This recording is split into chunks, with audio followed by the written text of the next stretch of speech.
Episode 13। Aarav का गुस्से। रिया ने जल्दी जल्द से पूछा, चलो बताओ क्या शर्तें हैं तुम्हारी।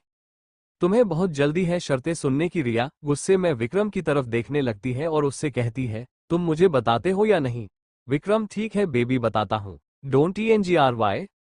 विक्रम पास में रखे हुए टेबल से एक फाइल उठाता है और रिया के हाथ में देता है। इसमें सभी शर्तें लिखी हुई है, पढ़ लो और साइन कर दो। रिया जैसे जैसे फाइल में लिखी हुई शर्तें बढ़ती जा रही है, उसके चेहरे का एक्सप्रेशन बद से बदतर होता जा रहा था। शर्तों को पढ़ने के बाद रिया बहुत ज्यादा गुस्से में आ जाती है। उसे तो उम्मीद ही नहीं होती विक्रम ऐसी कोई भी शर्त रख सकता है, और उसने विक्रम की तरफ देखा जो बहुत ही इनोसेंट बनकर रिया की तरफ देख रहा था, मानो उसने कुछ ही नहीं। वही रिया तो गुस्से से आग बबूला हो रही थी और उसने विक्रम से पूछा, ये कैसी शर्तें हैं तुम्हारी। उल्टा विक्रम ने कहा, इतनी प्यारी शर्तें हैं तो तुम्हें क्या दिक्कत हो रही है। अगले दिन जब रिया की नींद खुली तो उसने अपने ऊपर हाथ रखा हुआ देखा। जब उसने उस तरफ देखा तो उसके चेहरे पर मुस्कान आ गई। उसने धीरे से आरव का हाथ अपने ऊपर से अलग किया और बाथरूम में चली गई। बाथरूम से जब बाहर आई तो उसने देखा उसका फोन रिंग कर रहा है।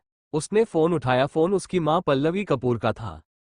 बेटा कहाँ हो, तुम्हारे पापा बहुत देर से मुझसे पूछ रहे हैं। मैंने बहाना लगाकर उन्हें रोक रखा है। मॉम मैं बस घर आ रही हूँ। ठीक है बेटा जल्दी आओ। इतना कहकर पल्लवी जी ने फोन रख दिया। प्रिया ने जब पल्लवी का फोन रखा तो उसने कमरे की चारों तरफ नजर घुमाई और अचानक से उसकी नजर शीशे पर गई। शीशे पर जब उसने अपने आप को देखा तो मुस्कुराते हुए वेद की तरफ चली गई। प्रिया ने आरव की टी शर्ट उसके घुटनों तक आ रही थी। उसने जाकर आरव को जगाया। आरव जाग जाओ और पता करो रिया अभी भी राकेश के रूम में है या फिर निकल गई है। ये सुन आरव की जाग खुल जाती है और मुस्कुराते हुए प्रिया को अपनी बाहों में लेकर कहता है, अरे इसके बारे में मैं तो भूल ही गया। बेबी तुम बहुत अच्छी हो, तुम ना हो तो पता नहीं मैं क्या करूं।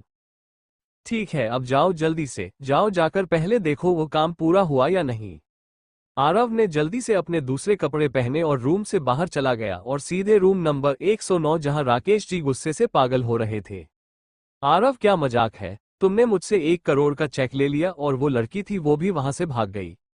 जल्द से जल्द मुझे अपनी 1 करोड़ वापस चाहिए। अरब ने जब राकेश जी की बात सुनी तो वह मानव जैसे सदमे में ही चला गया हो। उसने तो पैसे पूरे खर्च ही कर दिए थे, तो अचानक से वह इतने सारे पैसे उनको कैसे दे सकता था, और वह जिया कैसे। और उसने राकेश जी से पूछना ही ठीक समझा और उनसे पूछने लगा, ऐसे कैसे हो सकता है सर। उसे मैं अपने हाथों से आपके रूम में धक्का देकर गया था और बाहर से लॉक लगाकर गया था ताकि वह भाग ना सके, पर यह कैसे हो सकता है। राकेश जी का तो गुस्सा हाय दिमाग में पहुंचा हुआ था। इस वक्त कुछ भी सोचने समझने की हालत में नहीं थी। उन्होंने अपना पूरा गुस्सा आरव पर ही उतारना ठीक समझा और चिल्लाते हुए कहने लगी, यह मुझे कुछ नहीं पता, कल तक मुझे मेरे 1 करोड़ रुपए वापस चाहिए। आरवे राकेश जी को समझाने की कोशिश करने लगा, पर राकेश जी इतने जावर गुस्से में थे कि उन्होंने आरव की एक बात भी नहीं सुनी और वहां से आरव को चेतावनी देते चले गए। आरव बहुत ज्यादा गुस्से में था और वहां से वापस पिया के पास आ गया। प्रिया अपने रूम में बैठी हुई बहुत ज्यादा खुश हो रही थी, जैसे कि उसका पूरा बना बनाया प्लान पूरा हो गया हो। अब उसे बस इंतजार था उस खुशखबरी का जिस बहुत जल्द आरव आकर सुनाने वाला था। जैसे ही आरव आया उसने खुश होते हुए आरव के पास जाकर खुशखबरी सुनने का फैसला किया, लेकिन आरव ने जब उसे सच बताया तो उसके पैरों में से जैसे जमीन ही निकल गई हो। उसे तो इस बात की उम्मीद ही नहीं थी कि कभी ऐसा भी हो सकता है। उसने आरव से पूछा। आरव अपने गुस्से पर कंट्रोल ही नहीं कर पा रहा था और उसने चिल्लाते हुए प्रिया से कहा, वो रिया कपूर यहां से भाग गई, पर कैसे। जब मैंने उसे राकेश के रूम में छोड़ा था उसके बाद मैंने अपने आदमी को फोन कर दिया था और उन्हें कहा था उस रूम पर नजर रखें, ऐसा कैसे हो सकता है। प्रिया खुद भी हैरान थी। जब आरव ने खुद अपने आदमी उस रूम के बाहर लगा रखे थे तो रिया कैसे भाग सकती थी। इसलिए प्रिया ने जल्दी से आरव को अपने आदमियों से बात करने के लिए कहा, अपने आदमियों को कॉल करके पूछो। पर जैसा आरव ने कहा इस बात से प्रिया और ज्यादा शॉक हो गई और आरव की तरफ कहने लगी, क्या क्या रहे हैं, राकेश के रूम से कोई बाहर निकला ही नहीं।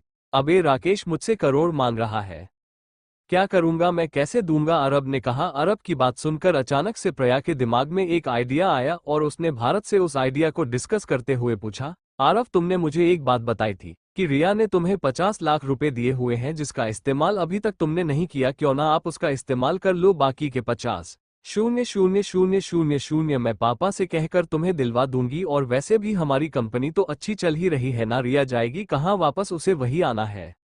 कैसे ही प्रिया का लेना रब ने सुना वो बहुत ज्यादा खुश हो गया और प्रिया को गले से लगाते हुए बोला, सही कहा तुमने, छोड़ूंगा नहीं मैं रिया को। आर कल रात हुई बातों को सोचने लगा आरव रिया का हाथ पकड़ते हुए। तुम्हारी हिम्मत कैसे हुई राकेश जी के रूम से बाहर आने की, तुम्हें पता नहीं वो मेरी कितनी मदद कर रहे हैं मेरे बिजनेस में। रिया बार बार अपना हाथ आरव से शेरवानी की कोशिश कर रही थी और उसके सामने अपने आप को माफ करने के लिए कि गिड़गिड़ा भी रही थी, पर आरव को रिया की आवाज और ना ही उसके आंखों के आंसू दिखते हैं। वो रिया को जबरदस्ती मुकेश जी के रूम में धक्का मारकर, जो कि विक्रम का रूम है, वहां से अपने रूम में चला जाता है। प्रिया आरव को गले लगाकर कहती है, बेबी रिया को क्या तुम उसी राकेश के पास, पर इससे पहले भी अपनी बात पूरी कर पाती। आरव ने उसे उसी वक्त रोक दिया। बेबी आज रात हम उसकी बात ना करें तो अच्छा है, हम लोग अपनी बात करी। प्रिया इनोसेंट बनते हुए, क्या मतलब? बेबी कल हम लोग ऐसी भी शादी के लिए तुम्हारे मम्मी पापा से बात करने वाले हैं, तो क्या हम लोग मुझे लिमिट पार कर सकते हैं अपनी? आरव की बात सुनकर प्रिया आरव की तरफ गुस्से से देख रही लगी। आरव ने जल्दी से अपने आप को बचाने के लिए कहा, प्रिया ये तो है नहीं, मैं तुमसे प्यार नहीं करता, तुमसे शादी नहीं करना चाहता, तो फिर क्यों मुझसे दूर जा रही हो? आने दो मुझे अपने करीब। प्रिया बहुत ही ध्यान से आरव की बात सुन रही थी। प्रिया अपने मन में दिक्कत क्या है इसमें, आज मैं और आरव एक हो जाते हैं तो फ्यूचर में कोई भी आरव के पास नहीं आ पाएगा, और वैसे भी हम कल जा तो रहे हैं माँ पापा के पास। प्रिया शर्माते हुए, ठीक ठीक है, वो मैं रेडी हूँ। आरव ने प्रिया की हाँ सुनी तो उसने प्रिया को अपनी बाहों में लिया और बेड की तरफ लेकर चला गया। उसने प्रिया को बेड पर लेटाया और उसके ऊपर आकर उसको किस करने लगा। आज के लिए इतना ही, आप सोचे तब तक कॉन्ट्रैक्ट में है कौन सी टर्म्स एंड कंडीशन होगी। Bye bye.